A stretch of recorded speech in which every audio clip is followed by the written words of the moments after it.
tiba di sini menjelang maghrib, ujar Andi saat itu. Memangnya kenapa? Tanyaku heran saat mendengar ucapan Andi. Sebenarnya aku juga pernah mendengar cerita tentang sebuah hutan yang dikenal cukup angker di jalur Solok Selatan Gunung Kerinci, yakni hutan lumut. Hutan lumut ini dikenal sebagai hutan asli dengan pepohonan yang rimbun dan rapat, dan jalurnya pun sangat sempit. Meski vegetasi di sini tanaman kerdil, namun pohon seperti pagar yang ditumbuhi lumut-lumut menghijau cukup mempunyai aura khas tersendiri. Sebenarnya ketika lewat di sini, alangkah baiknya jika dilakukan sebelum petang.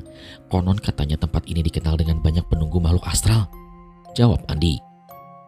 Ah, kamu masih percaya aja dengan hal-hal seperti itu di zaman modern seperti ini, ucap Marta. Tapi apa boleh buat, berhubung sebentar lagi maghrib, mau tidak mau kami harus beristirahat di hutan lumut ini. Namun karena Andi begitu ngotot ingin keluar dari kawasan ini, kami pun nekat dan menargetkan menempuh perjalanan dan keluar dari hutan lumut, meski saat ini waktunya sholat maghrib. Namun sayangnya rencana kami tak sesuai harapan. Perjalanan yang kami lakukan tidak semulus keinginan. Cuaca yang seketika berubah tanpa memberikan tanda-tanda terlebih dahulu. Tiba-tiba turun hujan yang semakin lama semakin deras. Di tengah hujan itu pun keanehan kini mulai terjadi. Di waktu cahaya temaram, Andi mengaku melihat sebuah penampakan bayangan putih berkelebatan di pohon-pohon di kanan dan kiri jalan yang kami lalui. Tidak terasa 1 jam lebih sudah perjalanan, namun kami tak kunjung keluar dari hutan lumut ini. Merinding mulai menggerogoti keberanian yang perlahan menggoyahkan mental. Suasana kian terasa mencekam tak kala cahaya redup sang matahari sudah seutuhnya terbungkus oleh malam. Berjalan di tengah kegelapan di bawah hujan deras membuat kami mudah merasakan kelelahan. Karena hampir sudah tak ada lagi tenaga, kami pun memutuskan untuk beristirahat di bawah sebuah pohon. Tunggu sebentar, ujar Bang Leo membuka percakapan. Bukannya pohon ini sudah kita lewatin ya? Ini buktinya banyak kantong semar. Alangkah kagetnya kami setelah menyadari bahwa pohon tempat kami beristirahat ini sudah beberapa kali kami lewati. Astagfirullah, iya benar ini, ucap Andi. Menyadari dibuatnya berputar-putar dan kemudian ke tempat yang sama, kami mencoba tenang dengan cara diam beberapa saat. Kita bukan kesasar, tapi dibuat kesasar, ujarku saat itu. Sebaiknya kita berhenti untuk melaksanakan ibadah sholat maghrib terlebih dahulu, timpalku lagi kemudian. Kami pun memutuskan memasang terpal tenda atau yang disebut dengan istilah deklet, kemudian mengambil air wudhu dari air hujan yang jatuh dari ujung tenda terpal. Setelahnya kami pun melaksanakan sholat maghrib kecuali Marta yang memang non-muslim. Selesai sholat maghrib, aku yang memang sedang berpuasa berbuka puasa dengan air putih saja.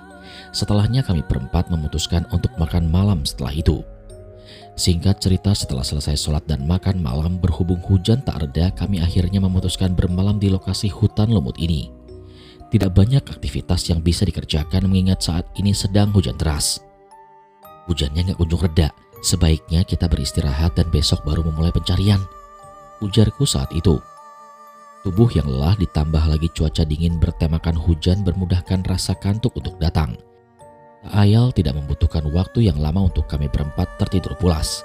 Namun saat sedang larut dalam mimpi samar-samar, aku seolah mendengar sebuah suara yang sepertinya memanggilku. Orang baik, bangunlah. Aku yang masih digerogoti rasa malas bangun memasang pendengaran sekali lagi agar tidak salah mendengar. Bangunlah orang baik, Zulfi membutuhkan bantuanmu. Gak salah lagi, itu Faki, gumamku saat itu. Saat aku membuka mata, aku sempatkan melihat arloji di tangan Bang Leo. Jarum pendeknya mengarah ke angka 1 dini hari. Mengetahui bahwa sang pemilik suara itu adalah Faki, aku bergegas bangun dari tidur. Perlahan aku keluar tenda dan menemukan Faki di sekitar tenda. Dia berdiri membelakangi dan aku pun menghampirinya. Di luar tenda nampak hujan sudah reda.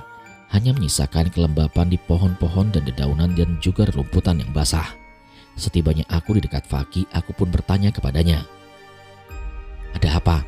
Kamu memanggilku di waktu dini hari seperti ini? Sekarang kamu ikuti saya, ujar Faki yang masih dalam tidak berpaling. Tanpa bertanya terlebih dahulu kemana tujuannya, aku segera mengikuti Faki. Kami berjalan ke arah barat menerobos semak-semak basah hingga beberapa menit kemudian Faki menyuruhku berhenti di sebuah lokasi yang entah di mana tepatnya itu. Faki, ada apa berhenti di sini? Faki menunjukkan ke sebuah benda mirip kain berwarna merah yang sepertinya adalah bagian dari dinding tenda. Sentuh benda itu, kamu akan mengetahui di mana Zulfi saat ini, ujar Faki saat itu. Aku pun mengikuti apa yang Faki ucapkan. Dengan mata terpejam, ujung jemariku menyentuh potongan kain berwarna merah itu. Dalam seketika, aku seolah melihat seorang tengah berduduk termenung di dalam tenda bersama kedua temannya yang sudah duluan tidur. Ya, orang itu adalah Zulfi.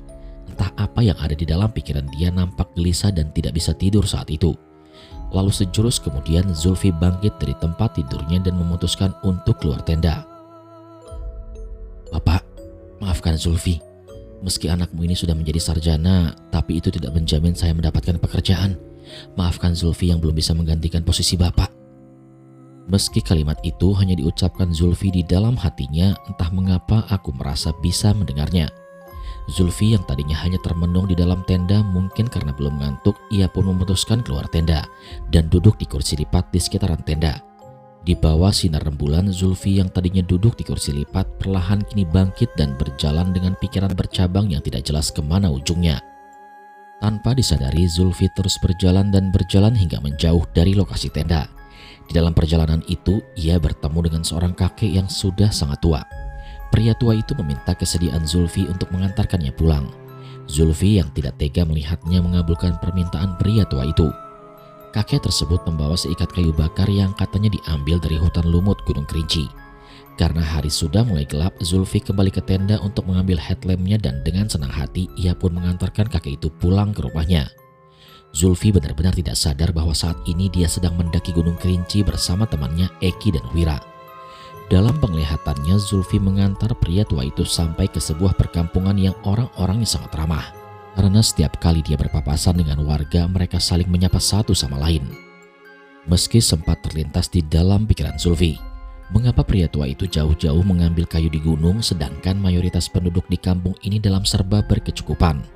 Rumah-rumah mereka yang besar serta terparkirnya mobil-mobil mewah di pekarangan sudah cukup menggambarkan bahwa warga kampung tersebut hidup dalam bergelimang harta. Namun Zulfi yang sudah kepalang takjub tidak terlalu memperdulikan hal itu. Yang terpenting baginya dapat mengantarkan kakek ini sampai ke rumahnya. Setibanya di rumah kakek itu, Zulfi disambut dengan hangat oleh istrinya. Dia juga dipersilakan masuk dan awalnya Zulfi menolak untuk singgah. Akan tetapi sebagai tanda penghargaan, dia akhirnya menerima tawaran itu. Kakek tua tersebut tinggal di rumahnya yang hanya bertiga dengan istri dan anak gadisnya. Saya tahu apa yang kamu pikirkan, makanya saya mengajakmu ke rumah kami, ujar pria tua itu pada Zulfi. Jika kamu mau, tinggallah bersama kami dan kamu akan saya nikahkan dengan putri saya, timpal kakek itu. Anak gadis pria tua itu sangat cantik dan tanpa berpikir panjang Zulfi menyanggupi keinginan kakek itu. Mengetahui Zulfi bersedia menikah dengan anaknya, pria tua itu mengundang para tetangganya untuk menjadi saksi atas pernikahan anaknya yang akan dilakukan esok hari. Ketika pernikahan itu hendak dimulai, tiba-tiba aku mendengar suara Zulfi. Sekarang kamu masuklah orang baik, bawa Zulfi keluar dari kampung itu, ucap Faki saat itu. Aku yang tadinya mendapatkan penglihatan tentang apa yang terjadi pada Zulfi, entah bagaimana caranya tiba-tiba saja saat perlahan membuka mata, aku sudah berada di tengah-tengah keramaian resepsi pernikahan Zulfi dengan putri pria tua itu. Batalkan pernikahan ini Zulfi, kamu harus ikut saya pulang. Adik dan ibumu menunggu kamu di alam dunia. Mereka sangat terguncang karena kehilangan dirimu, ujarku pada Zulfi. Zulfi pun berdiri dari tempat duduknya, kemudian bertanya, siapa kamu? Zulfi sepertinya tidak mengenaliku. Dia tampak kebingungan. Tidak banyak waktu untuk menjelaskannya Zulfi. Sebaiknya kamu ikutlah bersama saya. Kita akan keluar dari sini. Tiba-tiba saja terjadi keanehan pada tubuh Zulfi. Sejurus kemudian dia berteriak seperti menahan rasa sakit yang luar biasa hebatnya. Sepertinya dia mencoba melawan agar bisa membebaskan dirinya dari pengaruh pria tua itu. Sepersekian menit dari itu tiba-tiba Zulfi jatuh berlutut. Tapi tangannya berhasil memegangi tubuhku. Bersamaan dengan itu pula angin kencang berhembus. Tubuhku seolah ada yang menarik keluar. Sedangkan Zulfi, dia merasa ada sesuatu yang menariknya ke dalam. Pegangan yang kuat Zulfi, jangan lepaskan peganganmu. Kalau dilepas, kamu gak akan bisa kembali ke alam manusia, Ucapku tak kalah mengetahui bahwa saat ini aku dan Zulfi tengah dikelilingi oleh pria tua itu bersama teman-temannya.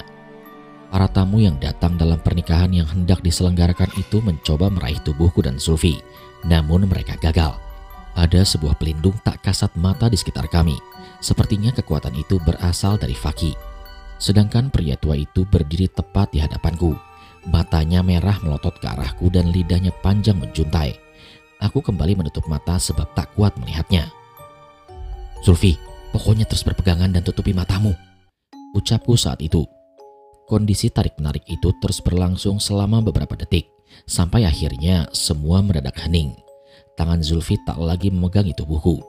Saat Faki menyuruhku membukakan mata, ternyata sudah berada di hutan lumut Gunung Kerinci, dan di sebelahku terdapat Zulfi yang sedang muntah-muntah darah.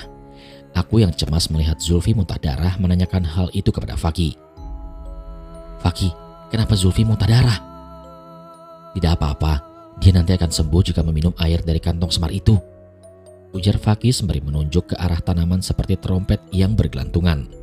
Bergegas aku mengambil tanaman bergelantungan yang kata Faki adalah kantung semar itu. Sedikit penjelasan tentang tumbuhan kantung semar. Kantung semar merupakan tumbuhan karnivora pemakan daging seperti serangga dan hewan-hewan kecil.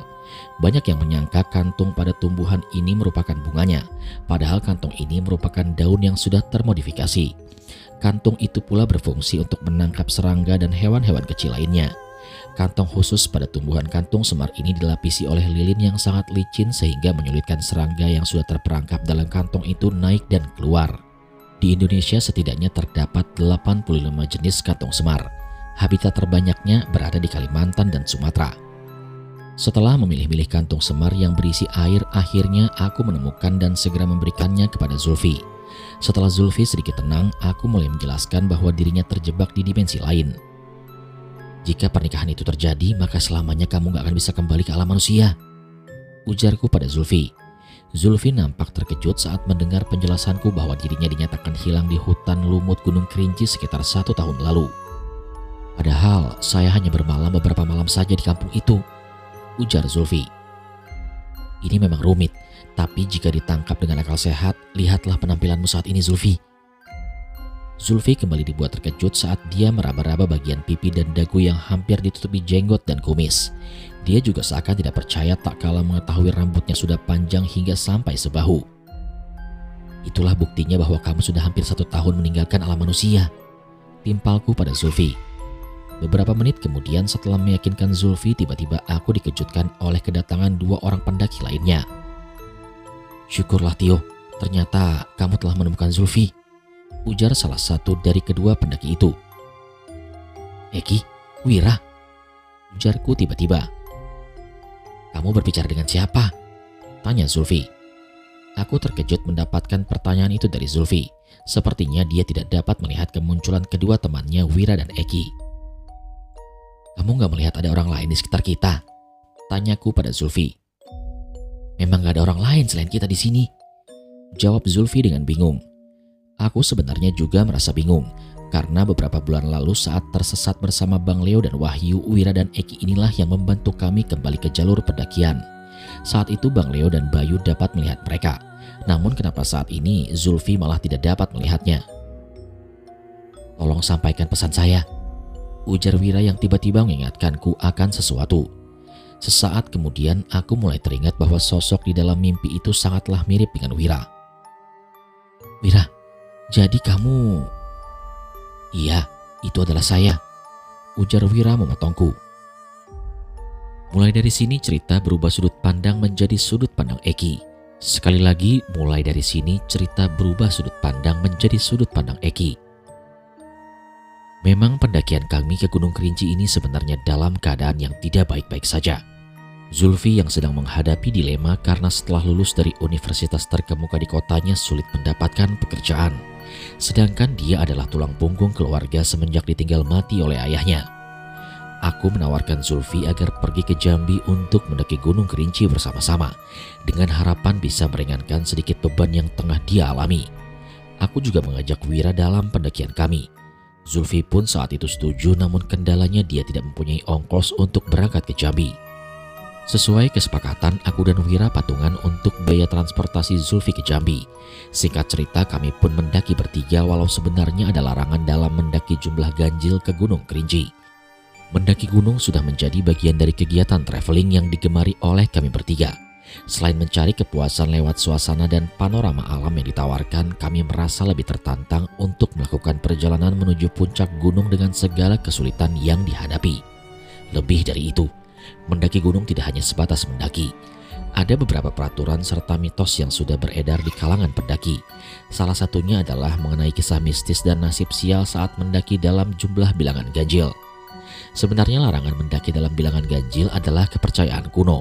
Boleh dibilang hanyalah mitos, dan secara kebetulan kami bertiga tidak mempercayai akan hal itu. Berdasarkan mitos yang beredar, pendaki yang memaksakan diri naik ke gunung dalam jumlah bilangan ganjil biasanya akan bernasib buruk. Memang sebagian masyarakat sekitar Gunung Kerinci meyakini bahwa mendaki dalam bilangan ganjil memiliki kekuatan magis. Di antaranya ada yang berpendapat akan mendapatkan hal-hal aneh dan juga kejadian yang tidak menyenangkan apabila berhubungan dengan angka ganjil. Mereka mempercayai bahwa mendaki dalam jumlah ganjil bersifat konotatif. Ada juga yang bercerita konon katanya kalau anggota atau rombongannya berjumlah ganjil, maka dalam perjalanan akan digenapi oleh entitas tertentu, atau malah salah satu anggota tim akan hilang. Padahal jika ditelisik lebih jauh, mendaki gunung dengan jumlah ganjil juga mempunyai beberapa keuntungan. Salah satu contoh ketika rombongan mengalami kebingungan dan membutuhkan keputusan dengan cepat. Jumlah anggota yang ganjil akan memudahkan proses pengambilan suara jika diperlukan. Bayangkan jika anggota rombongan pendakian berjumlah genap, bisa jadi kesulitan saat dilakukan pengambilan suara karena kemungkinan terjadi kesamaan dalam jumlah suara. Selain itu, beberapa anggapan dan kepercayaan lain justru menganggap angka ganjil sebagai sebuah keberuntungan. Ada pula masyarakat yang menganggap keganjilan tidak ada pengaruhnya pada kehidupan sehari-hari, karena angka ganjil adalah angka yang sama dengan angka yang lain. Hal itu pula menguatkan kami untuk tidak mempercayai akan ada kesialan dalam pendakian ganjil. Setelah hampir seharian mendaki, akhirnya kami pun tiba di hutan lumut. Rencananya disinilah kami akan membangun tenda dan bermalam. Tidak seperti pendaki Gunung Kerinci lainnya yang memilih bermalam di kawasan padang luas Cantigi yang berada tidak jauh dari Tugu Yuda. Kami bermalam di salah satu shelter yang berada di kawasan hutan lumut. Di awal pendakian kami tidak henti-hentinya diguyur hujan. Hal itu membuat stamina kami bertiga cepat terkuras. Karena sudah sangat kelelahan, aku dan kawan-kawan memutuskan untuk bermalam di kawasan hutan lumut. Setelah makan malam dan istirahat sebentar, kami bertiga memutuskan mengistirahatkan tubuh. Tubuh yang kelelahan membuat aku dan Wira lebih cepat tertidur dibandingkan Zulfi. Tidak ada pertanda apapun jika hari esok kami akan berpisah dengan Zulfi. Malam berlalu begitu cepat. Sekitar pukul 5 pagi, aku dibangunkan oleh Wira yang menanyakan keberadaan Zulfi. "Ada apa, Wir?" "Zulfi gak ada," jawab Wira. Entah kemana perginya Zulfi. Di sekitaran tenda, aku dan Wira tidak menemukannya.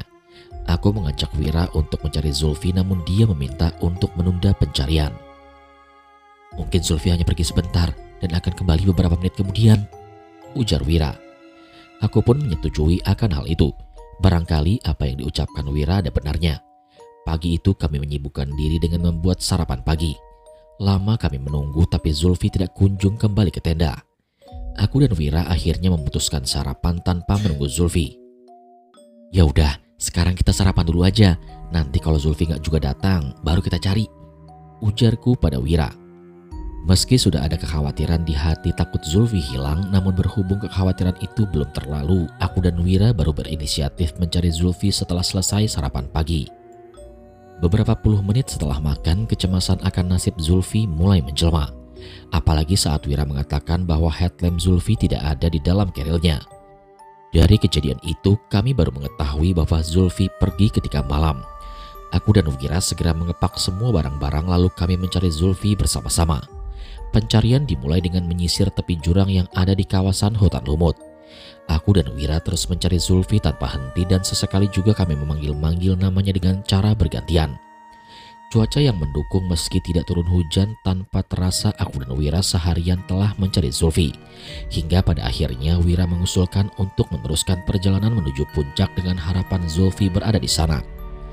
Di dalam perjalanan menuju puncak sembari mencari keberadaan Zulfi, Wira seolah melihat sesuatu di dasar jurang. Eki, sepertinya aku melihat sesuatu di dasar jurang itu," ujarnya kepadaku. Aku pun memastikan sesuatu yang ditunjukkan oleh Wira di dasar jurang yang saat ini berada di hadapan kami. Sebuah kain berwarna merah muda di dasar jurang menjadi fokus aku dan Wira. "Gak salah lagi, sepertinya itu baju," ujarku pada Wira. "Iya Ki, benar. Sepertinya itu adalah warna baju yang dipakai Zulfi," ucap Wira. Sepertinya dia begitu yakin bahwa itu adalah warna baju yang dipakai oleh Zulfi. Sontak Wira pun segera menurunkan tas keril yang ia bawa. "Ki, kamu tunggu di atas sini, saya akan turun," ujarnya sembari mengeluarkan seutas tali dari dalam tas kerilnya. "Kamu yakin mau turun?" tanyaku untuk meyakinkan Wira akan rencana yang akan dia ambil. "Iya, aku mau turun. Jika itu adalah Zulfi, jelas dia gak akan selamat karena jurang ini begitu terjal dan kita akan menariknya ke atas," ujar Wira. Sepertinya dia sudah mantap dengan rencana yang akan diambil. "Ya sudah kalau begitu, aku akan tetap di sini menunggu komando dari kamu," ucapku pada Wira. Setelah mengikat tali di sebuah batang pohon dan tubuhnya, Wira pun turun ke dalam jurang yang sangat terjal itu. Namun sayangnya saat sedang berada bergelantungan turun, Wira mengalami insiden. Tali yang mengikat tubuhnya pun terputus dan dia pun terjun bebas ke dalam jurang. Beberapa kali aku memanggil Wira namun tidak mendapatkan jawaban darinya. Di tengah kekhawatiran itu, aku yang cemas mencari celah yang bisa dijadikan jalan untuk turun. Namun tiba-tiba aku terpeleset dan ikut terjatuh ke dasar jurang. Entah sudah berapa lama aku tidak sadarkan diri. Di tengah kegelapan malam, aku mencari keberadaan Wira di dalam jurang. Namun sayangnya lagi-lagi aku tidak dapat menemukannya. Dengan tubuh yang mengalami luka-luka dan kaki kanan yang patah, aku pun terduduk lemas di dalam jurang. Hingga sesaat kemudian sebuah cairan yang menetes membasahi kening membuat aku menengok ke arah atas. Sontak aku berteriak histeris tak kala mengetahui bahwa cairan itu ternyata adalah darah. Darah ini dihasilkan dari sebuah tubuh yang tertancap di dahan patah hingga menembus ke perutnya. Itu adalah Wira. Mulai dari sini cerita kembali berubah sudut pandang menjadi sudut pandang Tio. Sekali lagi, mulai dari sini cerita kembali ke sudut pandang Tio. "Begitulah ceritanya Tio," ujar Eki kepadaku. "Lantas, apa yang terjadi kepadamu setelah itu? Dan bagaimana Wira?" tanyaku pada Eki. Eki kemudian melanjutkan ceritanya. Pagi pun datang dan seperti biasa meski tertidur lebih cepat tidak serta-merta membuat kami bisa bangun lebih pagi. Bermacam problematika yang dihadapi ditambah lagi suasana di gunung yang khas selalu berhasil membuat kami tertidur dengan nyenyak. Aku bersyukur atas karunia yang kuasa karena tadi malam kami mendapat waktu tidur lebih banyak dibandingkan hari-hari sebelumnya. Hari ini matahari terbit dalam kondisi sedang bagus-bagusnya. Cahayanya yang menguning di ujung timur cakrawala seolah memberikan pertanda bahwasannya hari ini cuaca akan cerah. Meski tak ada pemandangan sunrise yang menguning, sinarnya sudah cukup menghangatkan tubuh kami berlima. Aku dan Bang Leo memasak sarapan pagi, sementara Andi dan Marta menyibukkan diri dengan mempersiapkan peralatan yang akan digunakan saat turun ke dasar jurang nanti, seperti webbing dan perlengkapan yang lain. Setelah memasak, kami pun melanjutkannya dengan aktivitas sarapan pagi. Jika tidak ada hujan, rencananya kami akan menyisir dasar jurang untuk mencari jasad Eki dan Wira. Saat sedang berantusias melahap menu sarapan pagi, Zulfi bercerita tentang Eki dan Wira. "Saya sudah cukup lama mengenal Eki dan Wira. Mereka sebenarnya bukanlah orang asli penduduk pribumi Sumatera Barat. Mereka orang perantauan, hanya saja lahirnya di sini," ujar Zulfi. Meski awalnya kami berkenalan di salah satu grup media sosial bertemakan pelestarian alam, saya sangat mengetahui bahwa Eki dan Wira memiliki hati yang baik. Mereka juga selalu mengikut sertakan diri sebagai relawan saat ada bencana di daerahnya. Hal itu terlihat dari postingan media sosial mereka. Lanjut Zulfi. Cerita Zulfi menguatkan berita yang tersebar mengatakan bahwa beberapa pendaki yang hilang di Gunung Kerinci rata-rata bukanlah berasal dari penduduk pribumi. Apakah benar pendaki-pendaki yang dinyatakan hilang di Gunung Kerinci bukan berasal dari penduduk lokal? Tanyaku pada Andi dan Marta. Ya memang sejarah mencatat pendaki yang dinyatakan hilang di Gunung Kerinci berasal dari luar pulau. Beberapa dari mereka berasal dari tanah Jawa, jawab Andi. Namun apapun itu, kita berharap Eki dan Wira mendapatkan tempat yang layak di sisi Allah Subhanahu wa Ta'ala. ujar Bang Leo. Eki dan Wira adalah orang yang baik. Beberapa bulan sebelum saya bersama Bang Leo dan Bayu pernah mendaki Gunung Kerinci ini. Saat turun dari puncak kami pun tersesat dan ditolong oleh Eki dan Wira. Entah saat itu mereka nyata atau tidak. Yang jelas atas bantuan keduanya, saya dan Bang Leo bisa berada di sini bersama kalian, tuturku saat itu. Kini sudah saatnya kita membalas budi baik Eki dan Wira ya, ujar Bang Leo. Setelah selesai sarapan dan beristirahat sebentar agar makanan yang baru saja dimakan dapat dicerna, aku dan tim bersiap-siap untuk mencari jasad Eki dan Wira. Kaki melangkah tanpa ragu menyisir hutan lumut yang dihiasi pohon-pohon kerdil dan bebatuan. Tidak membutuhkan waktu yang lama untuk menemukan keberadaan jurang yang dimaksud, karena memang Andi dan Marta mengetahui lokasi tepatnya berada di mana. Ada beberapa jurang di kawasan Gunung Kerinci ini, tapi inilah yang paling terjal. Ada kemungkinan Eki dan Wira terjatuh ke dalam jurang ini, ujar Marta. Mendengar penuturan Marta, aku mengamati jurang yang saat ini berada di hadapan kami. Sungguh sangat terjal, mataku bahkan tak dapat mampu melihat ke bawah sana. Lokasinya yang gelap dan dipenuhi pepohonan besar dan rimbun menghalangi pandangan. Kami pun briefing sejenak sebelum memutuskan untuk turun. Ada beberapa kesepakatan yang kami peroleh dari hasil briefing itu. Oke, saya sama Andi dan Marta akan turun, ujarku, dan Bang Leo dan Zulfi menunggu di atas kami. Di gunung atau di hutan tidak dianjurkan seseorang sendirian. Maka dari itu tim memutuskan Bang Leo akan ditemani Zulfi di atas. Baiklah kalau begitu, saya dan Bang Leo akan menunggu kalian di sini, tutur Zulfi. Awalnya Zulfi bersikeras untuk turun karena merasa dialah orang yang paling bertanggung jawab atas meninggalnya Eki dan Wira. Namun kondisinya yang belum terlalu pulih membuat kami menolak keinginan itu. Dengan kerendahan hati akhirnya Zulfi mengalah. Andi dan Marta secara kesiapan mental memang sudah teruji dalam melakukan hal seperti ini. Musabab tanggung jawab mereka berdua sebagai tim patroli Gunung Kerinci telah dibekali keahlian khusus. Setidaknya untuk turun ke dasar jurang kali ini, aku tidak perlu terlalu mengkhawatirkan keselamatan kami. Sebelum kita memutuskan turun, sebaiknya kita berdoa terlebih dahulu agar semuanya dilancarkan, ujarku saat itu. Kami berlima menundukkan kepala lalu berdoa di dalam hati.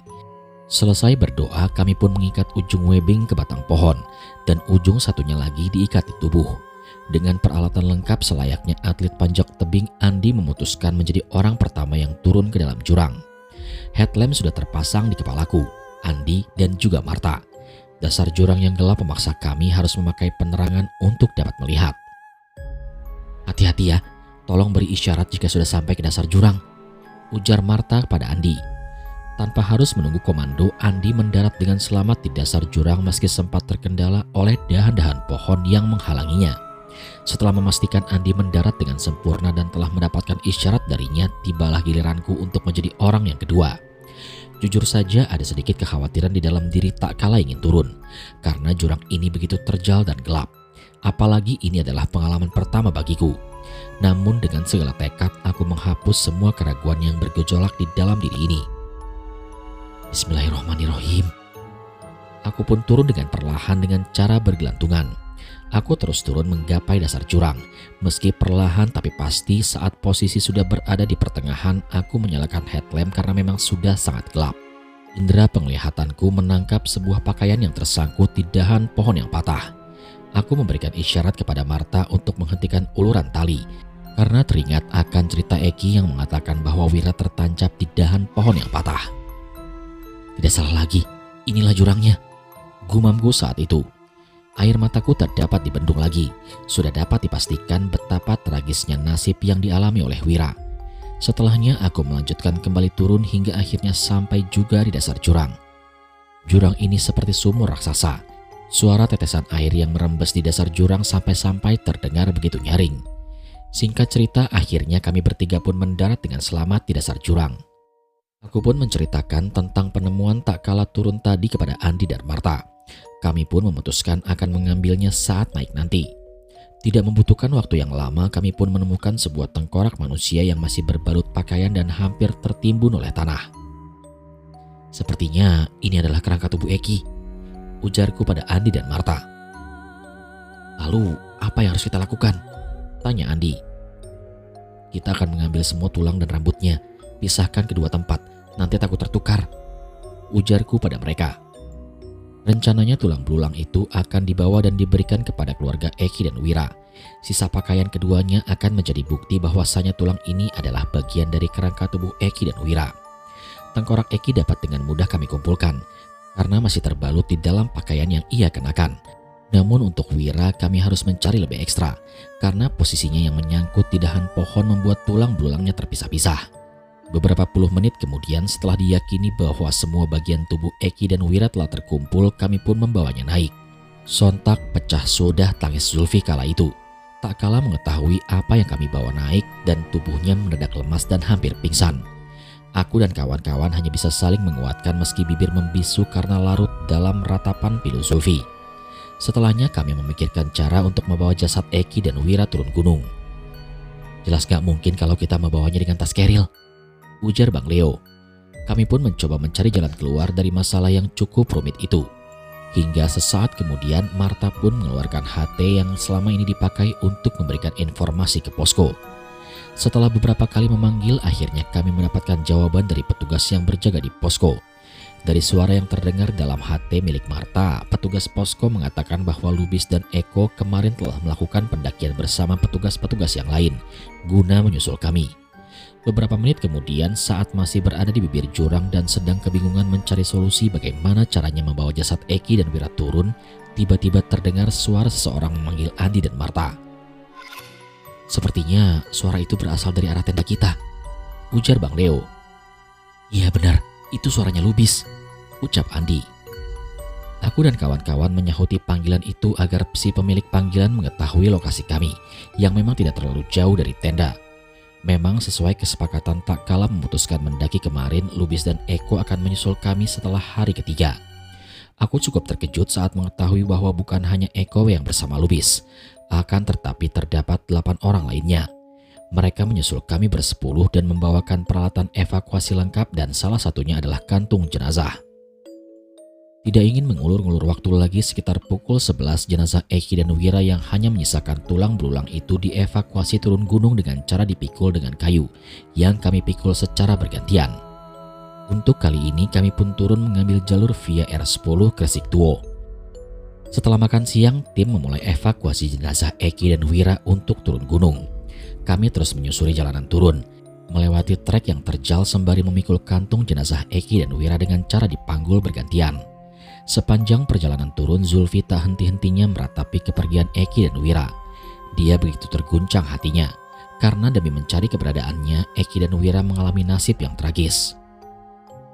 Kuatkan hatimu, ikhlaskan kepergian mereka, ujarku pada Zulfi. Aku harus berjalan memapah Zulfi, karena tubuhnya yang lemah dikhawatirkan akan terlalu riskan jika dibiarkan berjalan sendirian. Melihat hal itu, aku tidak habis pikir. Jika Zulfi saja merasakan kesedihan yang sangat mendalam, bagaimana dengan keluarga Eki dan Wira? Jelas tangisan histeris akan memenuhi rumah duka kala itu. Beberapa puluh menit kemudian, meskipun perjuangan membawa jenazah berjalan dengan dramatis dan penuh perjuangan yang sangat melelahkan, bahkan sudah tak terhitung berapa kalinya berhenti untuk sekedar beristirahat. Walau jasad yang dibawa hanyalah kerangka manusia, tingkat kesulitannya tetap saja terasa menyiksa. Hampir semua pendaki tahu bahwa jalur pendakian Gunung Kerinci memang sangat terkenal dengan kegagahannya. Banyak pendaki mengatakan trek Kerinci relatif lebih terjal dari Gunung Salak. Bahkan beberapa dari mereka menganggap jalur pendakian Gunung Kerinci adalah yang paling terberat. Berbeda kalau mendaki via jalur Solok Selatan yang ditemani cuaca mendung dan pohon-pohon rindang. Kali ini kami melewati trek yang dihiasi vegetasi tanaman kerdil ditemani terik matahari. Hal itu pula membuat kami cepat merasakan lelah. Alhasil kami banyak berhenti walaupun hanya sejenak untuk menghela nafas dan memulihkan stamina sebelum kembali melanjutkan perjalanan. Namun meski begitu, mental kami masih tetap kuat. Benar kata orang-orang, meski tubuh lelah, jika mental tetap terjaga tak akan pernah ada kata menyerah. Berkat kegigihan dan kerja sama tim, akhirnya tepat pukul 11 malam kami pun berhasil menggapai pos 3. Pendakian kali ini meskipun turun cukup melelahkan, karena berjalan hampir seharian penuh. Di pos 3, beberapa dari kawan-kawan memutuskan untuk melanjutkan kembali perjalanan esok hari. Sedangkan aku, Bang Leo, Andi, Marta, dan juga Zulfi menginginkan agar tetap lanjut. Perdebatan terjadi malam itu juga di dalam tim. Perbedaan gak akan pernah selesai jika kedua belah pihak masih bersikeras dengan keinginan masing-masing, ujarku kala itu. Akhirnya kami sepakat untuk mengambil keputusan. Suara terbanyak akan menjadi penentu, timpal Bang Leo. Berhubung suara terbanyak menginginkan bermalam di pos 3, aku dan kawan-kawan pun mengalah. Mengingat hari ini sudah begitu gelap, ditambah lagi tubuh yang mulai tergerogoti lelah, kami pun membangun tenda di sekitaran pos. Angin menderu tak kalah selesai memasang tenda dan ingin memasak makan malam. Cuaca yang sedari tadi pagi cerah dan terbilang terik seketika berubah menjadi angin kencang. Dan benar saja, tidak berapa lama aktivitas memasak makan malam kami terganggu oleh rinai hujan yang kini mulai merintik. Beberapa menit kemudian gerimis yang merintik tadi mulai keroyokan dan menderas. Untungnya di pos 3 terdapat sebuah shelter yang lumayan besar, sehingga beberapa kawan-kawan yang bertugas sebagai juru masak bisa berhimpun di dalam shelter. Singkat cerita, setelah makan malam kami mengistirahatkan tubuh, sedangkan jasad Eki dan Wira kami tutupi dengan terpal untuk menghindari hujan yang semakin lama semakin menderas.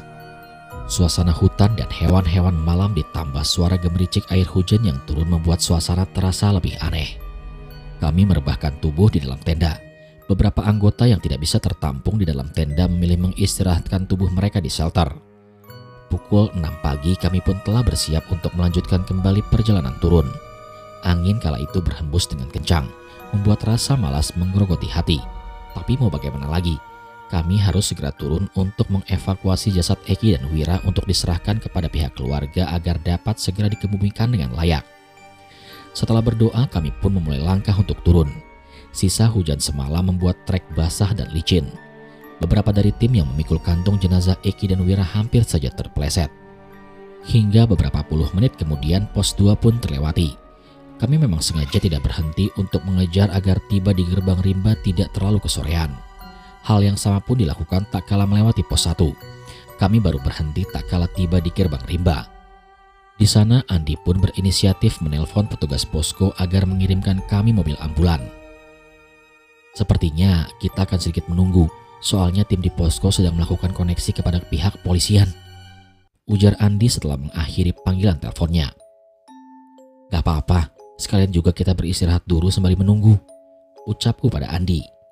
Estimasi waktu dari gerbang rimba R10 Kresik Tuo Kayu Aro sekitar 15 menit berkendara jika ingin menggapai desa terdekat. Sambil menunggu jemputan, kami pun mengistirahatkan tubuh sembari makan siang yang sudah terlampau terlewati. Tepatnya jam 2 siang kami baru mendapatkan kesempatan untuk mengisi amunisi. Sekitar 30 menit kemudian, tepatnya jam 2 lewat 45 menit, pihak kepolisian beserta keluarga pun datang. Ternyata saat mendapatkan informasi dari Marta yang mengatakan bahwa kami turun sembari mengevakuasi jasad Eki dan Wira yang telah ditemukan, petugas di posko menghubungi keluarga Eki dan Wira. Pantas saja mereka datang bersama pihak kepolisian. Kami meninggalkan Tugu Macan Kayu Aro dan menuju rumah duka di kota Jambi.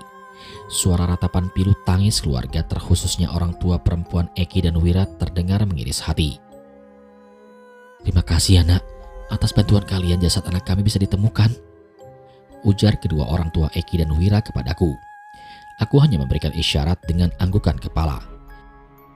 Singkat cerita, tepat jam 5 sore kami pun tiba di rumah duka di kota Jambi. Tidak ada tindakan khusus dari pihak kepolisian tentang penemuan jasad Eki dan Wira karena memang kronologi mereka meninggal terjatuh dari jurang.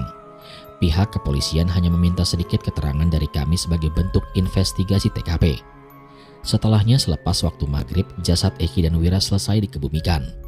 Dari keluarga Wira dan Eki, kami pun mengetahui bahwa selama ini mereka dikenal sebagai sosok yang periang. Mereka juga kerap bermain dengan anak-anak di sekitar tempat tinggal mereka. Keduanya selalu menomorsatukan kepentingan banyak orang. Mereka juga selalu berada di garda terdepan dalam penanggulangan bencana sebagai relawan, ujar Syafi. Dan setahu saya, Eki dan Wira bukanlah anak pendiam. Mereka selalu cerita, pintar, dan aktif dalam kegiatan sosial yang bermanfaat untuk banyak orang.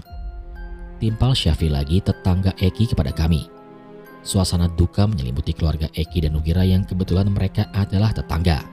Kesedihan yang mendalam dirasakan ibu Eki dan Wira tak kalah mendengar kabar putranya ditemukan dalam keadaan hanya tinggal tulang belulang. Akan tetapi tidaklah baik pula jika kita terus-menerus larut dalam kesedihan. Kematian adalah bentuk pengingat bahwa kita hidup di dunia ini hanya sementara dan akhirat menjadi tempat yang abadi. Kematian menjadi suatu hal yang pasti akan terjadi, tetapi manusia tak akan pernah tahu kapan terjadinya, dan karena itulah adalah rahasia Allah Subhanahu wa Ta'ala. berat memang mengikhlaskan kepergian seseorang. Tapi itu ketetapan Allah Azza wa Jalla sebagai akhir perjalanan hambanya di alam dunia ini. Usia serta kondisi kesehatan tidak pernah bisa menjadi patokan atas kematian, sehingga sebagai umat muslim yang baik kita harus siap untuk kapan saja dipanggil oleh Allah Subhanahu wa Ta'ala. Sore itu proses pemakaman Eki dan Wira berjalan dengan dramatis. Tangis sanak saudara dan tetangga memenuhi pengiringan jenazah ke pemakaman umum setempat. Setelahnya sehabis sholat isya dilanjutkan dengan acara tahlilan. Aku dan Bang Leo juga Zulfi ikut serta dalam acara tersebut. Singkat cerita, keesokan harinya kami pun harus pulang ke Palembang karena waktu perizinan kerja yang relatif singkat mengharuskan aku segera pulang. Siang itu aku bersama Bang Leo dan juga Zulfi pulang ke kota Lubuk Linggau lewat jalur udara. Setibanya di Bandara Silampari Airport di kota Lubuk Linggau, kami sudah dinanti oleh Ibu dan Murni juga keluarga Zulfi yang mendapatkan kabar terlebih dahulu karena ditelepon. Berbalik 90 derajat dengan suasana di kota Jambi. Ibu dan adik Zulfi menyambut anaknya yang telah hilang hampir 10 bulan itu dengan tangisan bahagia.